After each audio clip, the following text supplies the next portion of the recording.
Assalamualaikum warahmatullahi wabarakatuh. Yang saya hormati Ibu Bunga Mardotilah, SSI MStat, selaku dosen pengampu mata kuliah Matematika Dasar di Kimia R1. Perkenalkan, nama saya Rafindra Apriansyah, NIM F1C1 24009 dari Prodi Kimia Ruang Kelas R1. Pada kesempatan ini, saya ingin mempresentasikan mengenai penerapan matematika di bidang kimia. PPT saya berjudul Penerapan Matematika di Bidang Kimia, Perhitungan Daya Hasil Fisi Nuklir. Baiklah, kita skip. Nah, peran matematika di bidang kimia. Matematika sangat berperan dalam dunia kimia, karena banyak konsep kimia yang membutuhkan perhitungan untuk dapat dipahami dan diterapkan. Dengan menggunakan matematika, kita dapat menghitung jumlah zat dalam reaksi, memprediksi hasil reaksi, serta menganalisis data eksperimen. Tanpa matematika, banyak prinsip dasar kimia akan sulit dipahami dan diterapkan dalam kehidupan sehari-hari maupun industri. Nah, selain dalam kehidupan sehari-hari, juga berpengaruh di dalam industri yang berhubungan dengan kimia, seperti industri kosmetik, industri makanan, dan industri lainnya. Oke, kita skip. Nah, kita masuk ke perhitungan daya hasil fisi nuklir. Nah, salah satu penerapannya terdapat pada penentuan daya hasil fisi nuklir. Nah, rumus dasar dari daya hasil fisi nuklir yaitu daya atau P sama dengan N dikali E dikali F. Nah, dengan P itu daya yang dihasilkan dalam satuan watt, lalu N itu sama dengan jumlah atom yang terpecah per detik, lalu E yaitu energi yang dilepaskan per reaksi fisi, satuannya dalam joule, dan F yaitu efisiensi konversi energi menjadi daya. Oke, kita lanjutkan. Nah, kita masuk ke contoh soal. Nah, dalam sebuah reaktor nuklir terjadi 10 pangkat 12 reaksi fisi per detik. Nah, setiap reaksi fisi melepaskan energi sebesar 200 mega elektron volt. Nah, MeV ini yaitu mega elektron volt. Baiklah, kita lanjutkan. Hitunglah daya yang dihasilkan oleh reaktor jika efisiensi konversi energi menjadi daya yaitu 50%. Nah, kita lihat diketahui N-nya yaitu 10 pangkat 12 reaksi per detik, E-nya yaitu 200 mega elektron volt. Nah, ini 200 dikali 1,6 kali 10 pangkat min 13. Kenapa? Karena 1 mega elektron volt itu sama dengan 1,6 kali 10 pangkat min 13. Saya ulangi, 1 mega elektron volt sama dengan 1,6 kali 10 pangkat min 13. Karena jumlahnya 200, kita kalikan dengan 200. Nah, dan hasilnya 3,2 kali 10 pangkat min 11 joule. Karena satuannya joule. Lalu F itu efisiensinya sebesar 50%.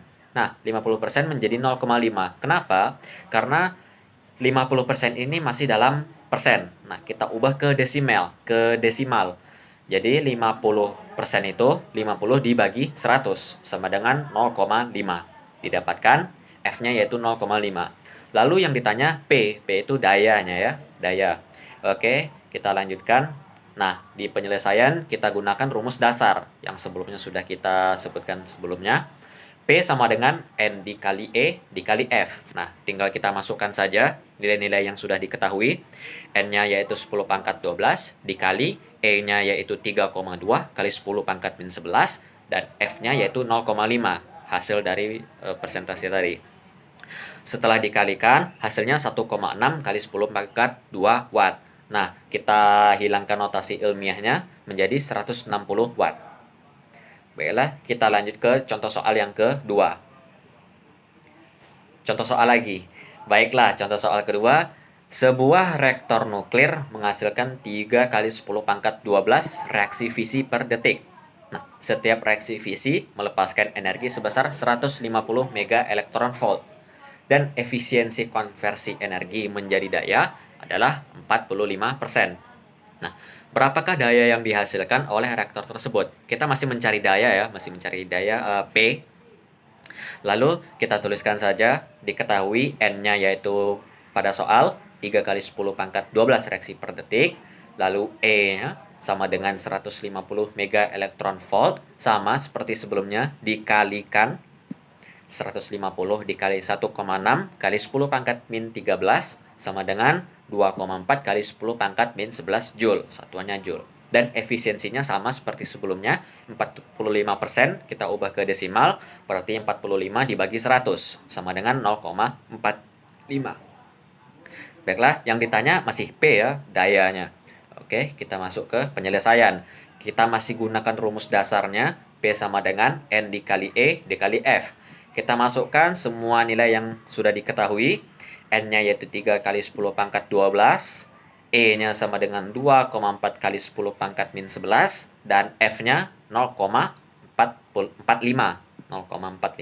Setelah dikalikan, hasilnya 3,24 kali 10 pangkat 2 watt. Kita hilang konotasi ilmiahnya menjadi 324 watt. Baiklah. Nah, pada dua contoh soal ini, kita mencari dayanya, kita mencari P. Bagaimana jika daya atau P-nya sudah diketahui? Tentu rumusnya akan terbolak-balik. Oke, kita coba biar sedikit lebih sulit. Nah, kita tambah soal dong. Nah, ini soal ketiga. Sebuah reaktor nuklir menghasilkan daya sebesar 1000 watt. Nah, 1000 watt ini dayanya ya, P, berarti sudah diketahui dayanya sebesar 1000 watt. Kita lanjutkan. Setiap reaksi fisi itu melepaskan energi sebesar 200 mega elektron volt. Nah, ini masih tetap diketahui. Dan efisiensi konversi energi menjadi daya yaitu 50%. Sama seperti soal nomor 1. Lalu, berapakah jumlah reaksi fisi per detik yang terjadi di reaktor tersebut? Berarti kita mencari N di sini. Mencari jumlah reaksi fisi per detik. Nah, sebelumnya kita tulis dulu diketahui P-nya sama dengan 1000 watt, seperti pada soal, sudah diketahui. Lalu E-nya sama dengan 200 mega elektron volt. Sama, kita kalikan juga dengan 1,6 kali 10 pangkat min 13. Hasilnya 3,2 kali 10 pangkat min 11 Joule. Lalu, F-nya 50%, sama 50%, 50 dibagi 100 sama dengan 0,5. Lalu yang ditanya N. Oke. Bagaimana caranya? Oke, kita lanjut ke penyelesaian. Nah, di penyelesaian, pertama kita harus tuliskan rumus dasarnya terlebih dahulu. Rumus dasarnya yaitu P sama dengan N dikali E kali F. Nah, ini rumus dasar memang dari awal tadi saya jelasin. Nah, lalu kita mencari N di sini. Nah, rumusnya seperti ini. N sama dengan P dibagi E dikali F. Nah, P-nya kita masukkan 1000 dibagi E-nya kita masukkan 3,2 kali 10 pangkat min 11 dikali F. F-nya itu 0,5. Kita selesaikan terlebih dahulu di dalam kurung. Jadi 3,2 kali 10 pangkat min 11 kali 0,5 hasilnya 1,6 kali 10 pangkat min 11. Nah, setelah itu 1000 baru dibagi dengan 1,6 kali 10 pangkat min 11. Hasilnya yaitu 6,25 kali 10 pangkat 13 reaksi per detik. Kira-kira seperti itu dari 3 contoh soal yang sudah saya paparkan. Lalu kita masuk ke kesimpulan. Nah, kesimpulannya yaitu penerapan matematika di dalam perhitungan daya hasil fisi nuklir yang sudah kita pelajarin ini memungkinkan kita untuk menentukan jumlah energi yang dilepaskan selama reaksi dan menghitung daya total yang dihasilkan. Tadi kita sudah mencari daya total yang dihasilkan sebanyak 2 soal ya. Nah, kita lanjutkan. Dengan menggunakan rumus yang menghubungkan energi per reaksi fisi dan jumlah reaksi per detik, matematika membantu dalam mengoptimalkan proses reaktor nuklir. Nah, sehingga energi yang dihasilkan dapat dimanfaatkan secara efektif dan aman. Ini betul-betul kepada penerapan di industrinya ya, di industri reaktor nuklirnya sana. Nah, itu.